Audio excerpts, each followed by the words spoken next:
Hola, soy Mr. Dark Web y hoy los llevaré a un mundo donde la realidad está tan hábilmente manipulada que incluso los más inteligentes pueden caer en la trampa. El Darknet es un lugar donde la tecnología se transforma de entretenimiento a una poderosa arma de engaño.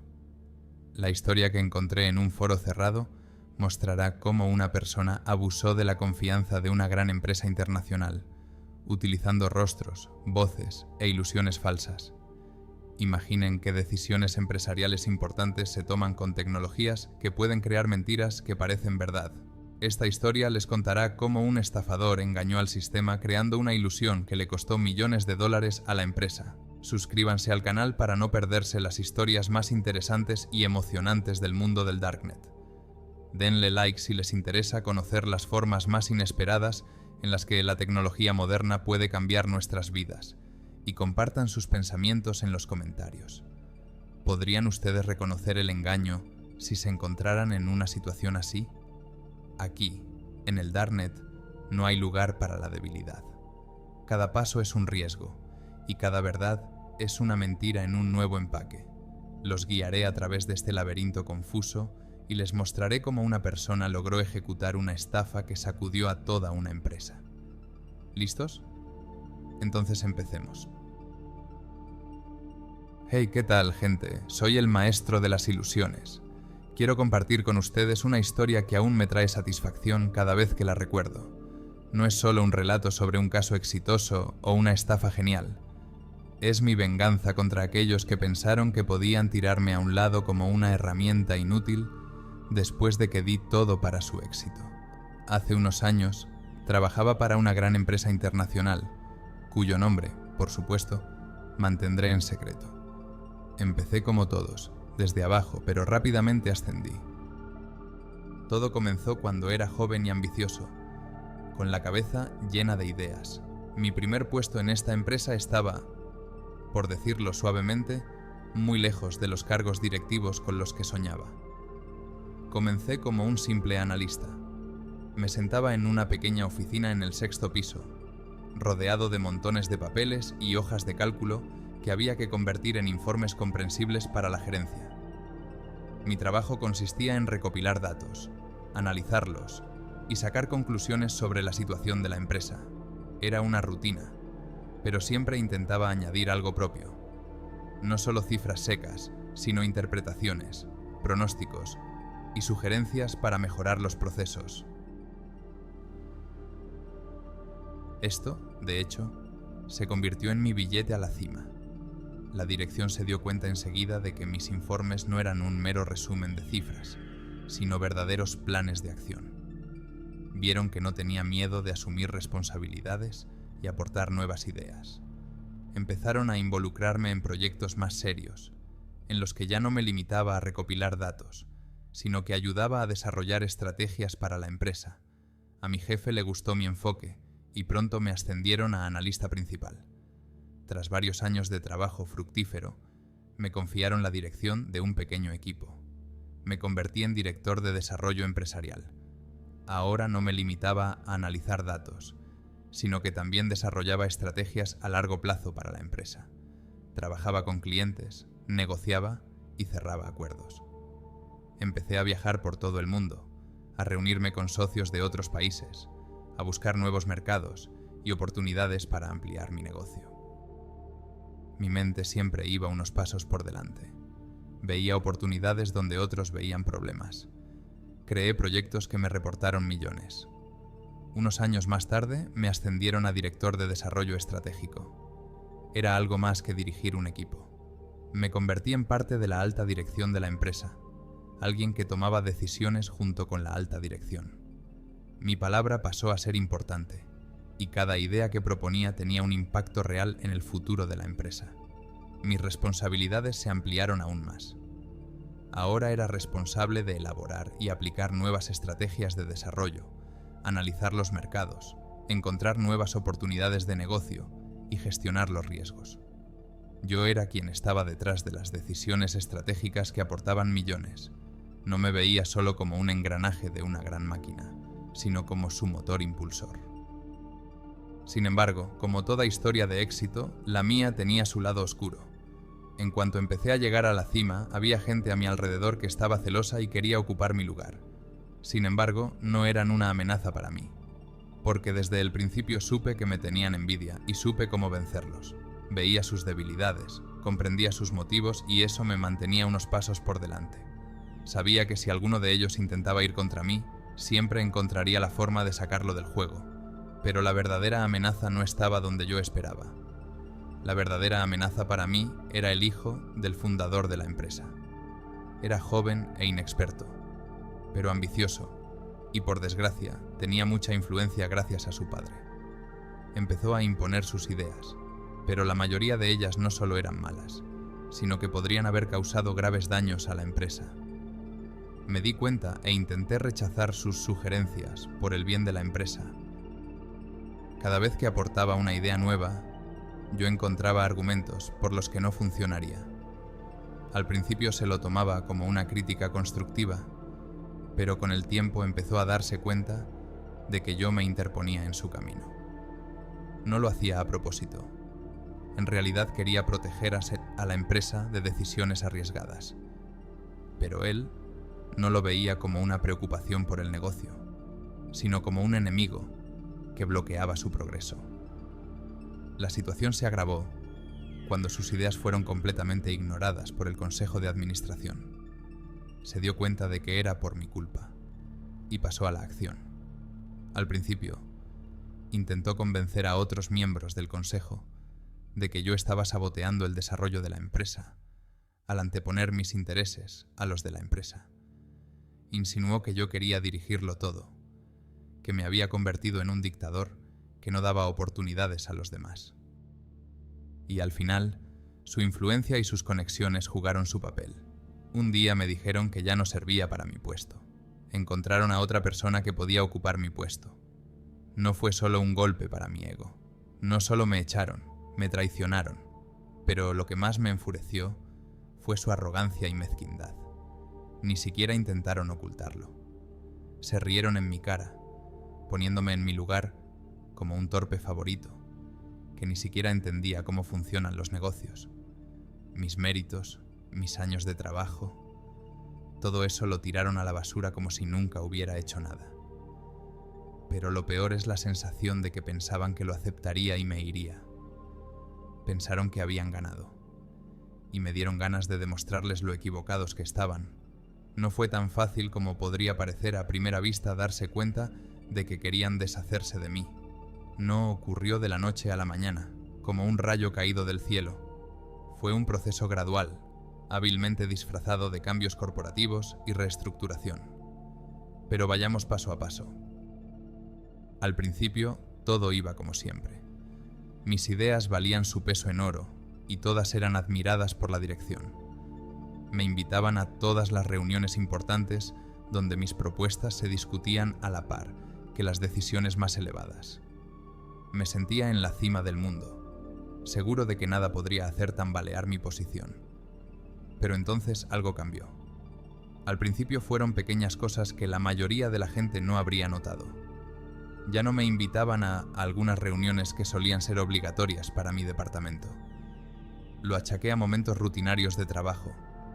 Quizás simplemente no era necesaria mi presencia. Luego, mis informes empezaron a recibir menos atención.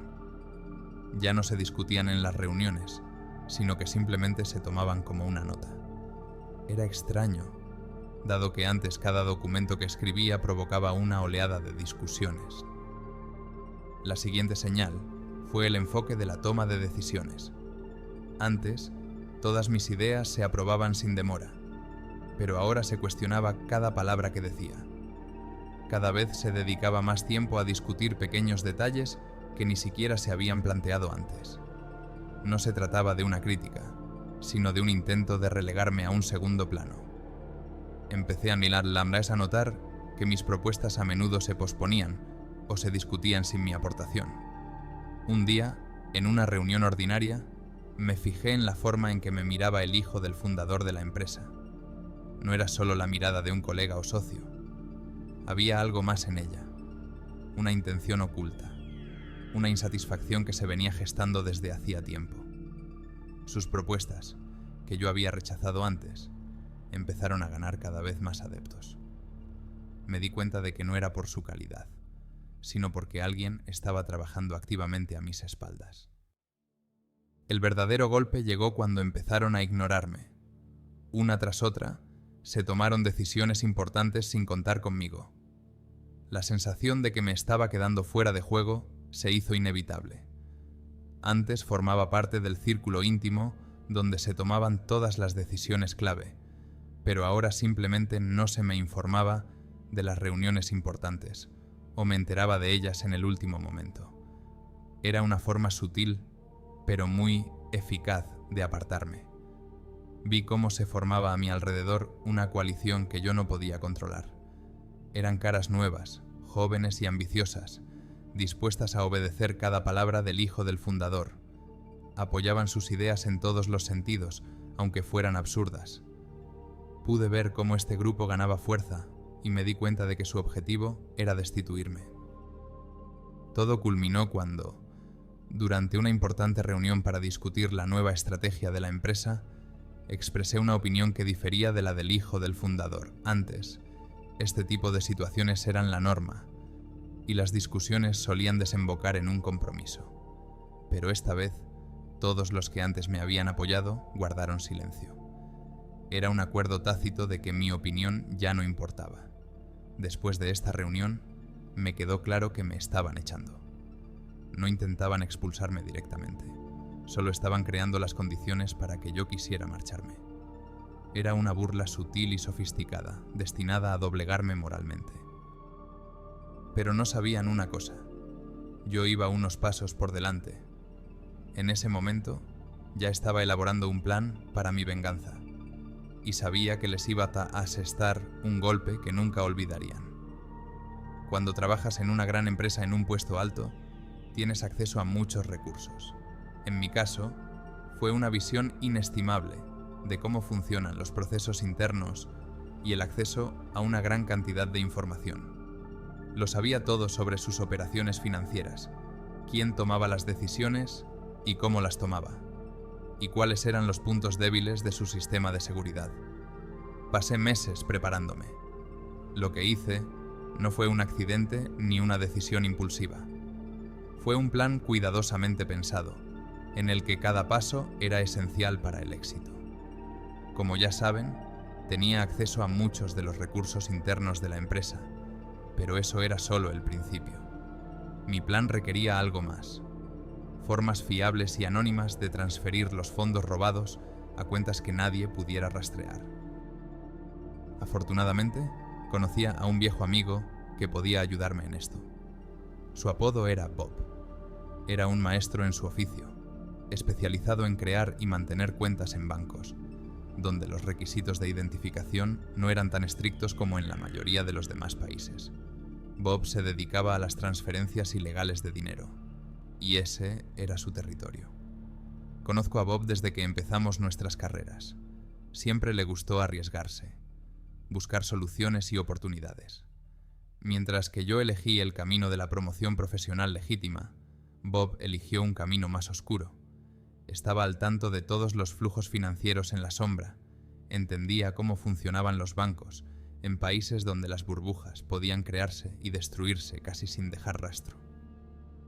Mi plan consistía en abrir una serie de cuentas corporativas en Turquía, un país donde los controles financieros son bastante laxos y los bancos pueden hacer la vista gorda ante ciertos detalles si se hace correctamente. Sabía que no podía hacerlo sola, así que recurrí a Bob. Le describí la situación sin entrar en todos los detalles. No quería que supiera demasiado, pero fue suficiente para que supiera que le pedí que creara unas cuantas cuentas que pudieran utilizarse para transferir cantidades importantes de dinero. Aceptó, por supuesto, no sin interés en su parte del negocio. Su remuneración dependía del éxito de la operación, así que le interesaba hacerlo todo a la perfección. Bob era un profesional en su campo. Sabía qué bancos elegir, con quién ponerse en contacto y qué documentos eran necesarios. Rápidamente organizó todo el papeleo necesario, utilizando testaferros y documentos de empresa falsos, y disponía de su propio personal especializado en este tipo de cosas. Todo se hizo a la perfección. En pocas semanas tenía una docena de cuentas listas para recibir fondos. Cada una de estas cuentas era lo más anónima posible. Se abrieron para diferentes personas, la mayoría de las cuales ni siquiera existían. Gracias a Bob, no solo tenía acceso a estas cuentas, sino también un plan en caso de que algo saliera mal. Sabía cómo transferir rápidamente el dinero a criptodivisas y dispersarlo en diferentes carteras para que fuera casi imposible rastrearlo. Era el seguro que me daba la confianza de que pasaría desapercibido. Acordamos que una vez realizadas las transferencias, Bob transferiría rápidamente el dinero a las cuentas de criptodivisas y lo dividiría en pequeños trozos, que irían a parar a diferentes monederos. De esta forma, aunque alguien iniciara una investigación, le resultaría muy difícil rastrear todas las transacciones y mucho más encontrar al destinatario final. Este proceso era como preparar una partida de ajedrez con docenas de movimientos por adelantado. Cada cuenta, cada movimiento, estaba pensado hasta el más mínimo detalle. Era un verdadero arte del engaño, y Bob, al igual que yo, disfrutaba cada momento. Cuando todas las cuentas estuvieron listas y realizamos transferencias de prueba para asegurarnos de que todo funcionaba, confié en que nuestro plan sería imparable. Estábamos en la cima, y nadie tenía ni idea de que en ese momento ya teníamos su negocio en nuestras manos. Mi amigo había hecho su parte y había desaparecido entre las sombras, dejándome con las cuentas limpias y listo para el gran final, y aquello no era más que el principio.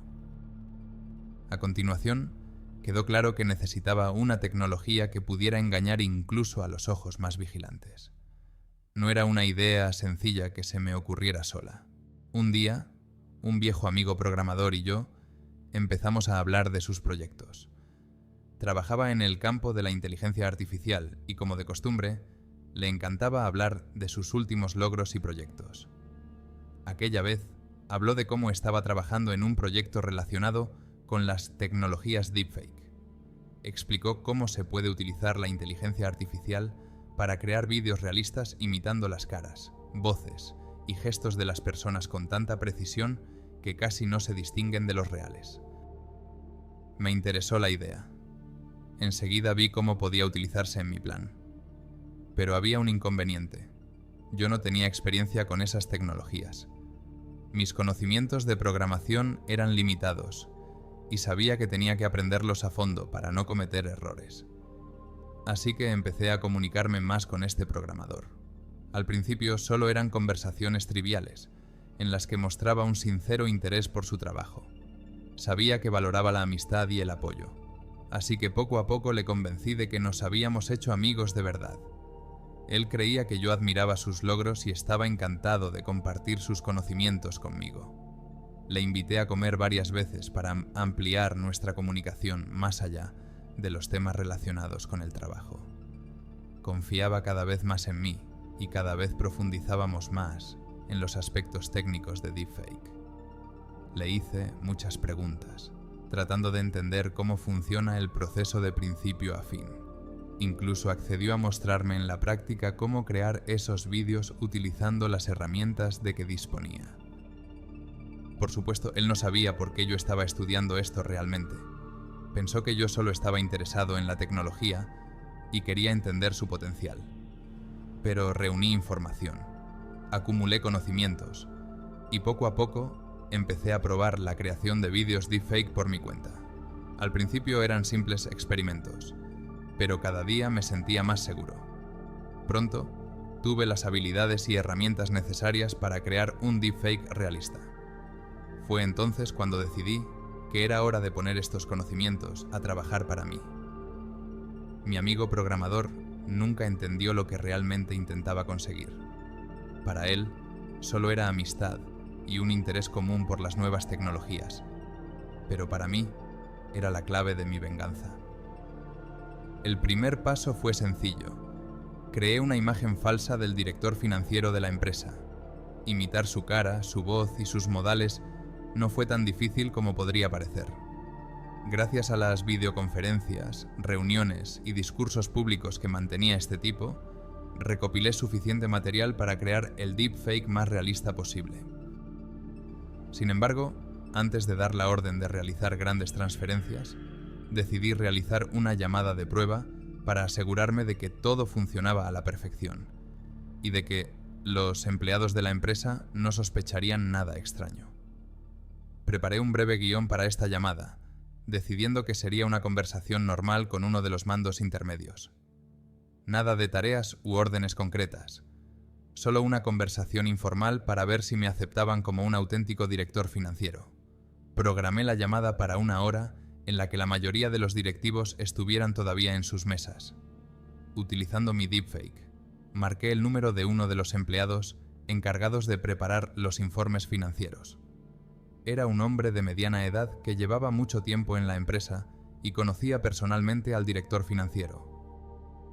La imagen y la voz que llegaban a través del enlace de vídeo eran perfectas. Les saludé, recordando algunos pequeños detalles de su trabajo que había podido conocer antes. Hablamos de algunos aspectos menores de los estados financieros y de cuestiones generales sobre la preparación del informe anual. No dejaba de observar su reacción, intentando captar cualquier indicio de desconfianza. Pero todo fue como la seda. Se comportó como si estuviera hablando con un verdadero director financiero. Ni por un momento dudó de que estaba hablando con alguien a quien conocía bien. Terminamos la llamada tras unos minutos de charla, y yo terminé la conversación con frases estándar, lo que cimentó aún más la sensación de autenticidad. Después de esta llamada de prueba, por fin me convencí de que deepfake funcionaba a la perfección. Los empleados de la empresa no sospecharon nada y me trataron como al verdadero director financiero. Esta fue la última comprobación antes de decidir pasar a la parte principal de mi plan. Ahora sabía con certeza que podría manipularlos cuando llegara el momento de actuar de verdad. El siguiente paso era convencer al departamento financiero de que transfiriera los fondos a mis cuentas. Decidí que, en lugar de hacer una llamada general a todos los miembros del departamento financiero, actuaría de forma selectiva, contactando individualmente con cada empleado clave. Así garantizaría la máxima eficacia y evitaría sospechas innecesarias. La primera persona con la que me puse en contacto fue el jefe del departamento financiero, que era una persona clave en la toma de decisiones sobre grandes transferencias. En la conversación, mantuve el tono confiado, incluso ligeramente condescendiente, típico de un director financiero. Hablamos de la necesidad de cerrar rápidamente varias operaciones de gran envergadura, haciendo hincapié en que estas operaciones habían sido acordadas personalmente con la alta dirección. Yo ya había preparado un plan que incluía detalles de transacciones ficticias para convencerle de que todas las transacciones eran reales. Sabía que era prudente y exigía argumentos claros para cualquier decisión. La conversación empezó hablando de algunas operaciones que pensé que podían interesar a la dirección. Mencioné los tratos con nuevos socios en Asia y Europa, haciendo hincapié en que estos contratos formaban parte de una estrategia más amplia para entrar en nuevos mercados. Le hablé de socios de los que nunca había oído hablar, pero que parecían muy convincentes gracias a los detalles que yo había preparado de antemano. Mencioné que estos socios estaban especializados en el desarrollo de tecnologías punteras que constituirían la base de los nuevos productos de la empresa. Sonaba como un paso estratégicamente importante para la empresa, y era el tipo de acuerdo que a menudo se había aprobado en el pasado. También añadí que estos proyectos contaban con la aprobación personal del fundador de la empresa para dar más peso a las palabras. El punto clave fue cómo presenté estos acuerdos.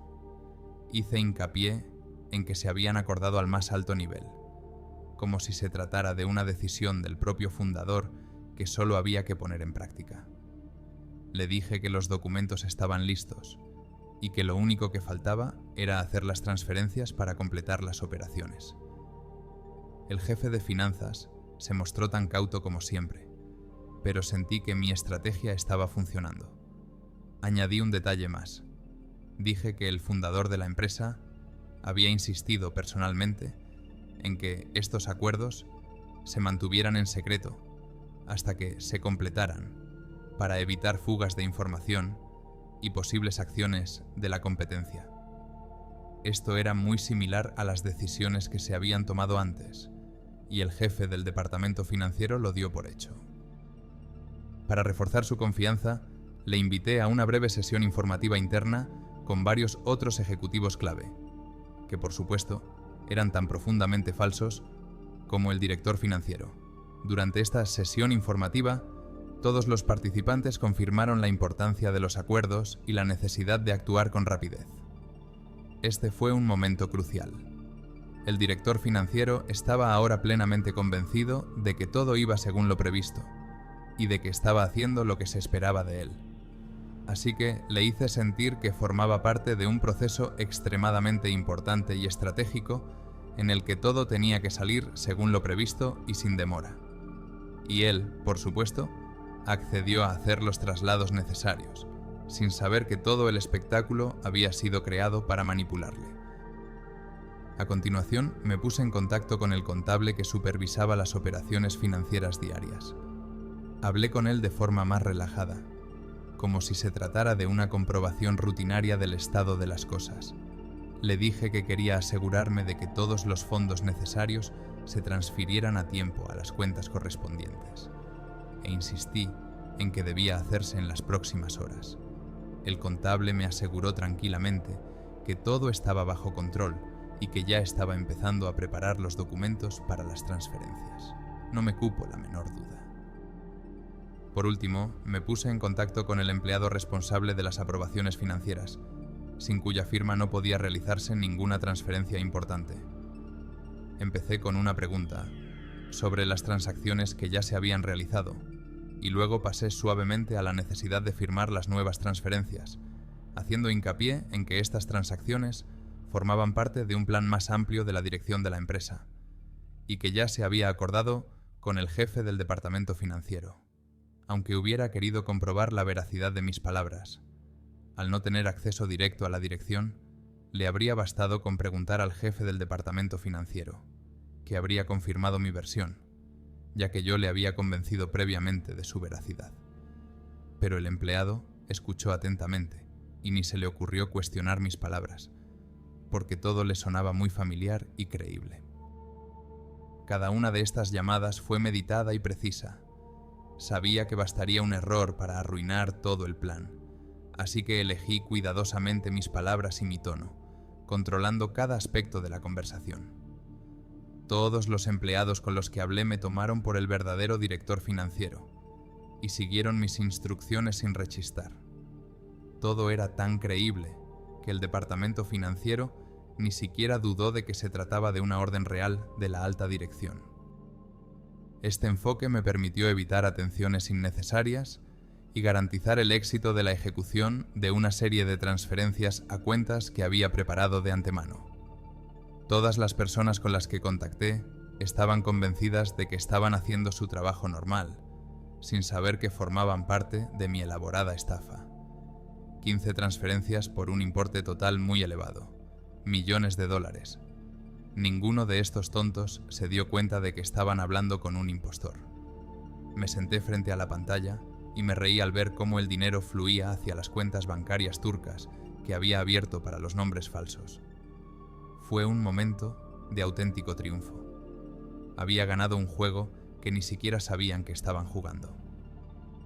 Cuando se completaron todas las transferencias, sentí lo que se llama un triunfo absoluto. Lo irónico es que ese dinero me llegó gracias a quienes creían tener el control. Pero no crean que me quedé sentado esperando a que el dinero apareciera en mis cuentas. Todas las transacciones se realizaban a través de criptomonedas, lo que dificultaba su seguimiento. Por supuesto, habría sido imposible transferir dinero directamente de la cuenta corporativa a los monederos de criptodivisas, así que desarrollé un esquema más complicado. Inicialmente, el dinero se transfería a varias cuentas en el extranjero que estaban registradas a nombre de personas ficticias. Estas cuentas pertenecían a empresas ficticias que, según la documentación, se dedicaban a servicios de consultoría o al suministro de equipos de alta tecnología, transacciones que podían encajar fácilmente en los procesos comerciales de la empresa. Esto era necesario para dar una cobertura convincente a las transacciones y evitar sospechas del departamento financiero. Como ya sabéis, mi viejo amigo Bob me ayudó con esto.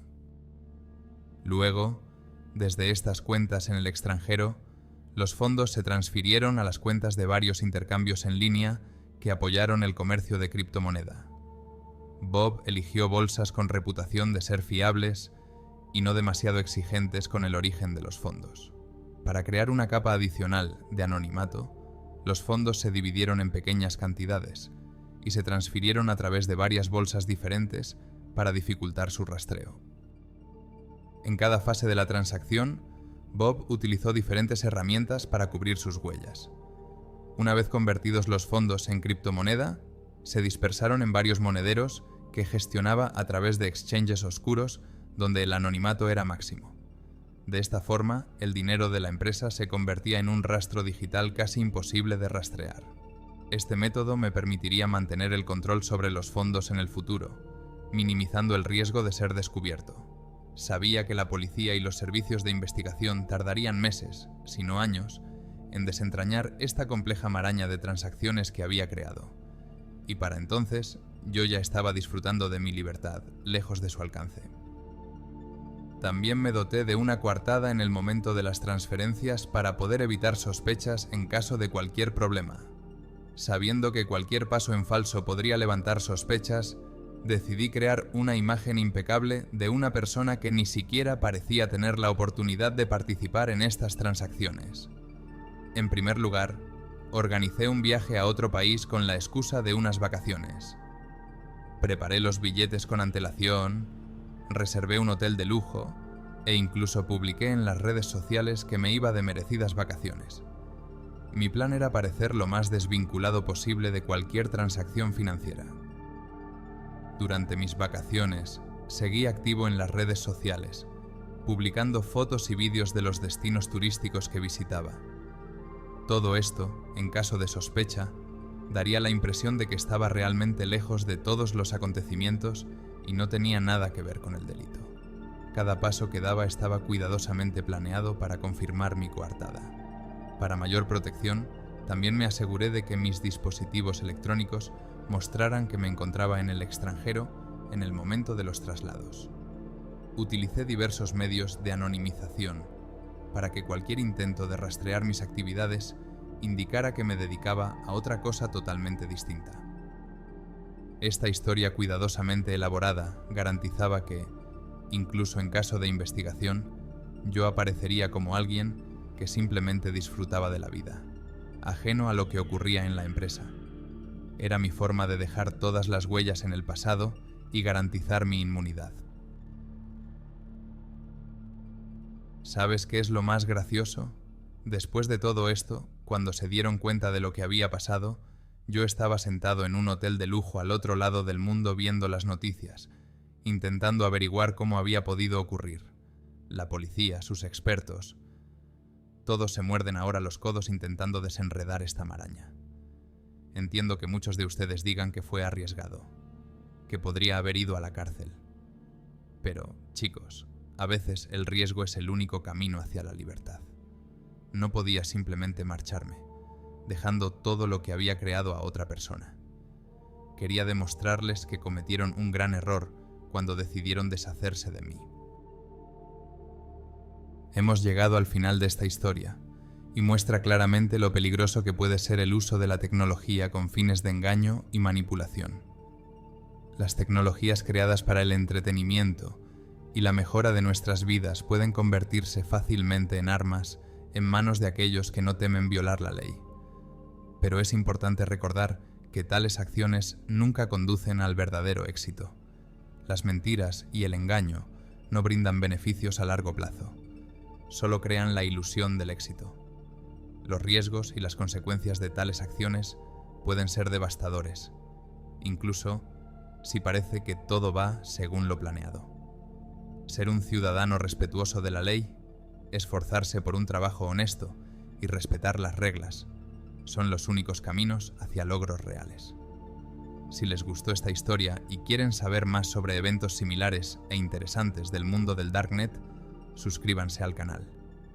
Escriban en los comentarios si alguna vez se han enfrentado a situaciones en las que la confianza se convirtió en engaño o qué piensan sobre las tecnologías modernas.